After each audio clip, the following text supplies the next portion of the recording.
Sawadee Carb, hello and welcome to another Victor Black Masterclass video. In today's video, we're going to be talking about glycogen, the use and the replenishment on a daily basis of glycogen. Now, there will be additional content that follows on from this that I will be talking about that covers supercompensation of glycogen. In other words, how we might manage glycogen on a special needs basis, a training event or potentially a show for those involved in the physique industry.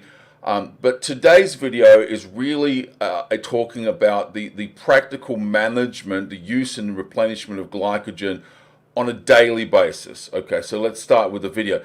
So I just want to recap a post that I made on Facebook a few days ago, basically, that was really designed to be an introduction to these videos. And what it talked about was, what is glycogen? So I won't cover the entire post, but I will cover a few high-level sort of points for anyone that didn't get to the post. Basically, what happens is your muscle cells need a continuous source of energy in order to sustain the contraction of skeletal muscle fibers. And that's true both in intermittent and continuous exercise.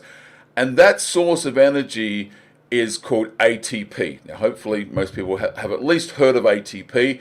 And ATP is produced in one of two ways. Firstly, it's produced from the oxidation of fatty acids from the bloodstream and intramuscular triglyceride stores. We're going to put that aside for the time being. And secondly, it's produced from glucose supplied via the bloodstream and via intramuscular glycogen stores. Okay, so for the purpose of this video, we're going to set aside the discussion around the oxidation of fatty acids. I will comment briefly about that in a future slide, but really this content is talking about the production of ATP via glucose. Now, the reason that we're interested in that fundamentally is this. When you go into the gym and you engage in what we call high-intensity exercise, and that really means weight training or even high-intensity cardiovascular exercise, basically what happens is we see a shift in the substrate that is used to create ATP. We move away from fats, the oxidation of fatty acids, and we move basically into the use of glycogen on a preferential basis. Now, that happens increasingly as intensity increases, so does the ratio or the importance of carbohydrate oxidation. At very low intensities, it's minimal to the point whereby, and we'll talk about this a little bit later, when you replenish your glycogen stores, if you don't engage in high intensity activities, don't engage in high intensity training, if you are for all intents and purposes sedentary, your glycogen stores fundamentally remain intact. They remain untouched. Glycogen is drawn upon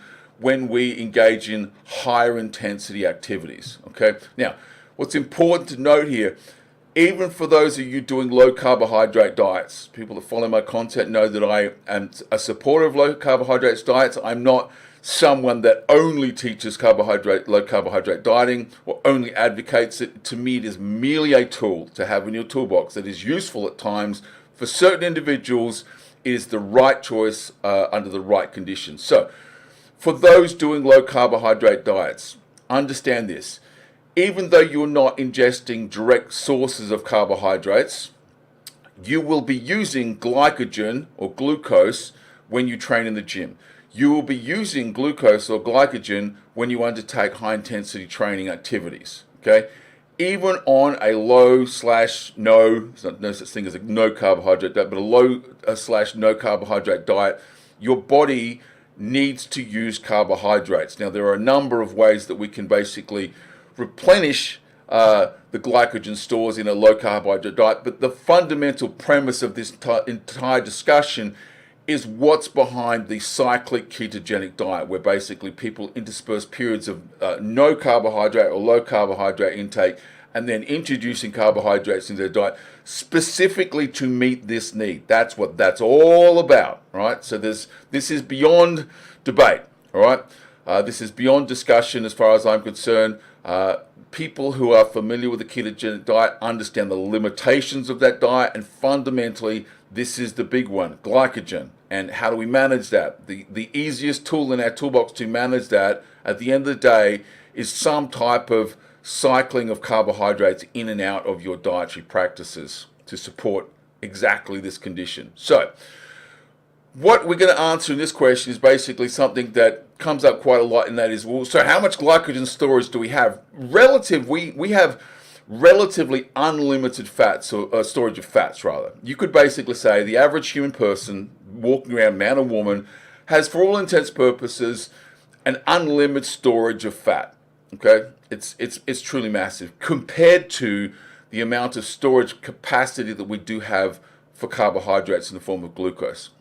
So the resting muscle glycogen content of an untrained person consuming a mixed diet is approximately 80 to 85 millimoles per kilogram of muscle weight, wet weight. Now that probably doesn't mean much. I'm going to explain what that means in practical terms in a minute.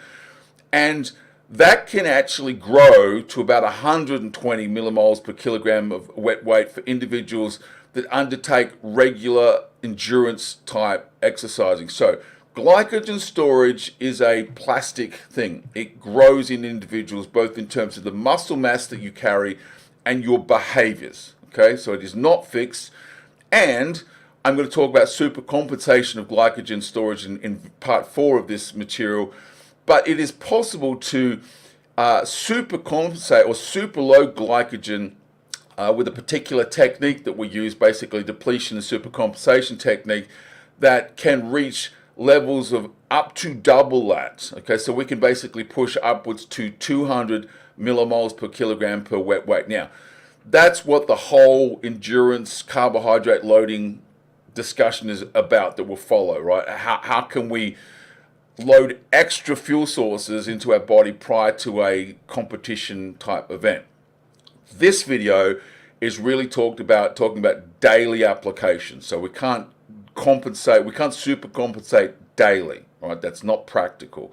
Now, one point I will make here for those interested in scale weight changes that come with the ingestion of more or less carbohydrates.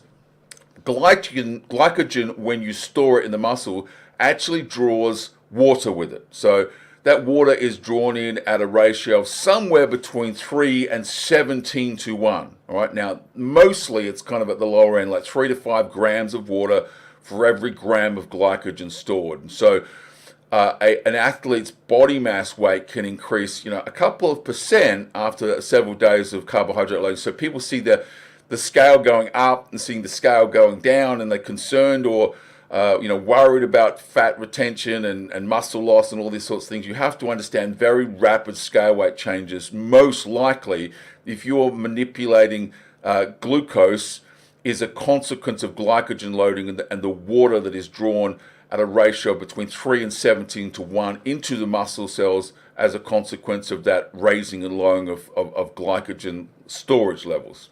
Okay, so does our tribe, this leads us on to the practical discussion, that's what really today's video is, does our tribe need to concern itself with intra-workout carbohydrate nutrition? So in other words, if we have a limited amount of storage of glycogen and we're going to go into the gym and we're going to train, do we need to basically take glycogen storage abilities with us into the gym with us? This is the question here. And the reality is the average person has access to approximately 500 grams of muscle glycogen. Now that's not a lot. Clearly there are limitations to that when we talk about endurance type activities. But honestly, for the average person, if you're going into the gym and you're fully topped off on glycogen stores and you're going to do your daily workout routine and you're going to train for 45 minutes or an hour of high intensity exercise, right? You are deluding yourself if you think that you don't have enough glycogen to fuel those workouts. Because you have to remember also, we're not talking about the time that you spend standing around in between sets talking to your mates or standing around in between sets playing on your phone, all right? High intensity usage is basically whilst the weight is in your hand, okay? The contractions are going on. So this idea that, in like the community that I'm a part of, the bodybuilding hypertrophy power generation community, need intra-workout carbohydrate nutrition is just delusional, right? Now, how do we arrive at that point? Well, quite correctly, maybe it's not your delusion, it's the guys who are trying to sell these types of supplements. And you can't blame people for trying to make a buck. And there is absolutely a class of athlete that I fully support the use of intra workout carbohydrate nutrition, but they are endurance athletes, right? If you follow the model that I'm about to lay out for you here, you don't even need to concern yourself at any level with intra-workout carbohydrate-based nutrition. You simply don't. So let's talk in practical terms, right? Firstly, I recommend that when you go to the gym, you try to basically walk around really 24/7 with topped off glycogen stores, right? There's no reason to have depleted glycogen, on a walk around basis. You really want to fill up your glycogen levels and walk around. You look good, you look full, you're strong. It's just basically upside, but you have to understand that, and we'll get into this in terms of the process of replenishment. What you ate yesterday, right, is the key takeaway point here through this whole video, and I'll explain this in great detail, right?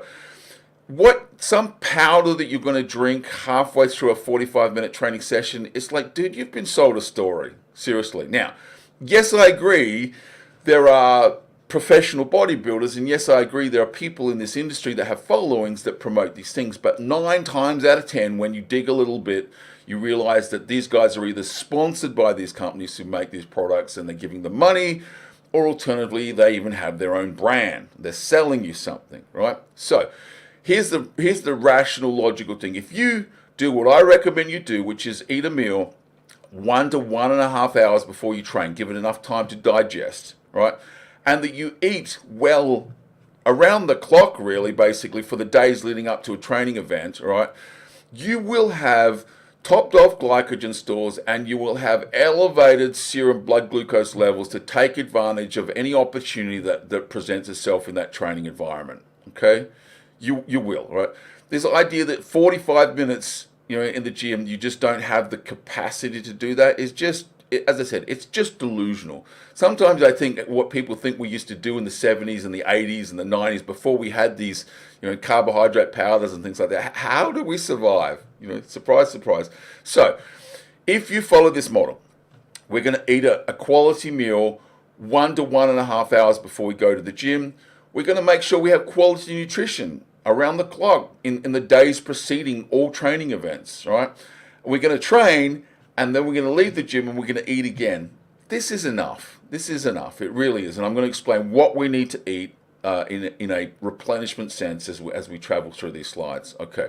So once we understand the fact that glycogen is stored in the muscles, glucose is basically used under high intensity training scenarios. Glycogen is the storage of glucose molecules. Basically, these glucose molecules are converted to ATP by the muscle cells to meet the needs and meet the demands of high intensity training.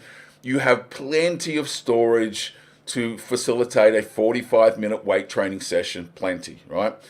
And as I said, if you eat an hour to an hour and a half beforehand, you have plenty of serum blood glucose capacity to take advantage of any opportunity that presents itself, right?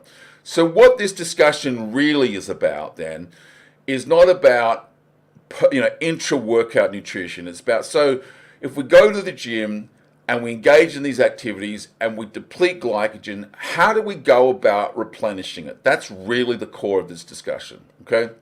So this is where the introduction to glycogen discussion, I think, was important, and that basically talks about this idea that there are 2 types of glycogen.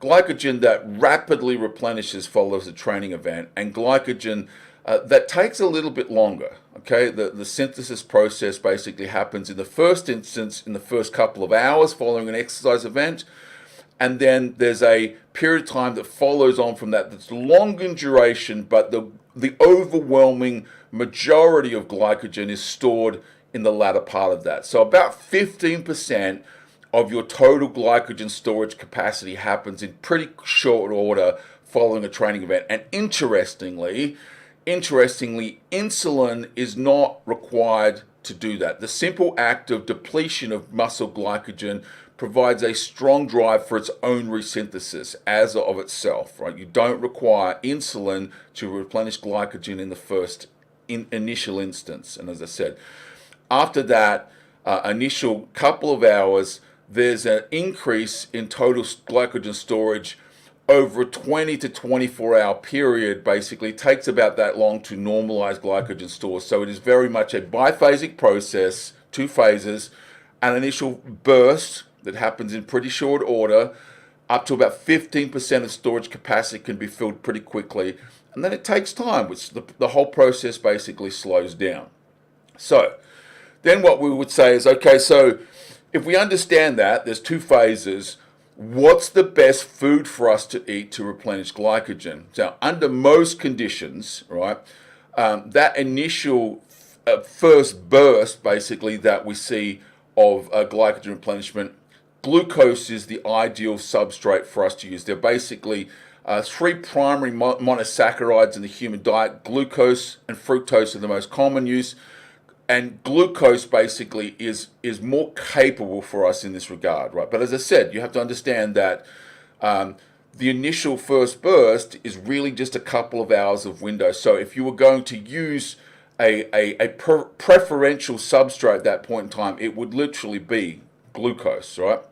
So what I want to talk about is the lion's share of glycogen storage capacity, the 85%, right, that doesn't happen in that first hit, the period of time that happens in the 24 hours following a training event. And the reality is that, the type of carbohydrate that you use is far less important than the total amount of carbohydrate ingested. Okay, so that's the bottom line here. All right. In the first initial burst of replenishment, yes, one could make a fairly credible argument about in the type of carbohydrate you want to use to do that. I'm not at all against people wanting to use a carbohydrate type drink. At that point in time, that might make sense. So if you were to have if you were to be in the ritual of a post-training shake, then the idea of a high-quality whey isolate with some rapidly absorbing glucose type product would make sense. That would make rational sense. But remember, that's not the lion's share of glycogen. That happens later on, right? And so what we need to understand then is that it's far more important that you're ingesting carbohydrates, right, and enough carbohydrates to replenish glycogen than what type of carbohydrates you're ingesting. Right? Now, there's been a ton of different studies over the years that looked at different, substrates and different carbohydrate types. And that, to be honest with you, that data is very complicated and very confusing. I think it's fair to say for our tribe at this point in time, it really doesn't matter, is the takeaway here. Okay, so your carbohydrate of choice, right? My preferences are things like potatoes, sweet potatoes, rice, pastas, even breads. Quality carbohydrates basically is the answer to here. Okay, so hopefully that all makes sense. And then what we can talk about is timing, as I said. So there's an initial response that you can try to leverage, take advantage of, and I'm just going to explain why I don't necessarily support you do that in a second. But understanding this, if there's a takeaway, if there's a walk away from this video, understand that most glycogen replenishment actually happens in a window of time of 24 plus hours following training. That's not this limited window of time where you have to kind of jam your insulin into yourself and you need to. This is why I laugh sometimes when you hear these protocols about guys that they're taking insulin pre-workout or they're taking insulin post-workout for things. I'm not saying there's no merit to that discussion, but you need to understand is the lion's share of replenishment that goes on here happens much more slowly than that. You're talking about 15% of capacity. You can't just fill it up like a balloon, like to 100%, like because you want to. This is one of the reasons that I'm more of a fan of slow-acting insulins like Lantus if you're going to use an insulin, and that is because insulin works over a 24-hour period. It improves nutritional transportation and uptake, sort of, and all these sorts of things over the entire window of replenishment. That just makes rational sense. It makes logical sense that if you're going to use a small amount of these compounds in a moderate way, that you leverage the maximum period of replenishment, not the little window that we have up front. So, as I said, when you understand that you're in many of these practices over-exaggerated, you're going to go, so where would I use this? Where would I personally introduce the idea of a post-training session focus on carbohydrate intake, trying to leverage that 15% of initial rapid burst of replenishment when I'm in a caloric surplus? That would be the answer, right? So when I am dieting, right, I don't like to be hungry, okay? So I'm not going to take my precious calories and cluster them around a training event unless I feel there is a very significant upside to that. If I think that I'm going to get a huge win out of that, then I would potentially make a sacrifice earlier or later in the day of being hungry so I could have those substrates available to cluster around the training event. I'm not opposed to that, but I would want to see a pretty big bang for my buck. And as I just explained, 85% of what's going on here happens relatively slowly. So I'm going to take my carbohydrates and my precious calories and I'm going to spread them out relatively evenly over the course of the day, and I'm going to set that window aside, with the exception that when I have the luxury of a caloric surplus, right? And I'm saying, okay, so where am I going to place these extra calories? At that point in time, I would agree that I would be open to be placing them following the training event, trying to leverage that effect. Absolutely. But when I'm in maintenance and when I'm dieting, those calories are precious to me. And so I'm going to spread them out over the day so I can manage my hunger levels, and I'm going to get the lion's share of the benefits of glycogen replenishment just by spreading them out relatively evenly over the course of the 24-hour period following that training event. So hopefully that will make sense. Yes, there is merit to this discussion. But firstly, mostly it's to do with endurance athletes. It's not to do with us, right? We're going to talk about that in a following video, supercompensation. And when it comes to us, it's not a big effect, guys. It's not as big as people think. People have this, I don't know, this belief sort of thing that, like you leave the gym when you've got a shovel of these carbohydrates and you have to shovel this insulin, you have to shovel these things in this window of time, I've got to get it in quick, and you're kind of going, just biologically, it just doesn't work that way. Yes, there is a small window of accelerated opportunity, but it is small. So leverage that when you have surplus calories, fine. When you don't, when you're on restricted calories, just set that aside. Focus on the big picture. Focus on the 85% of the game here. Now, that doesn't mean don't eat following training. That means just don't overcluster your calories around a training event, because it's just not going to provide you with the type of return that you think it's going to return you with. So that's it for today's video. I hope you enjoyed that. As always, if you have any questions, feel free to ask, and I look forward to seeing you at the next Victor Black Masterclass. Sawadee ka.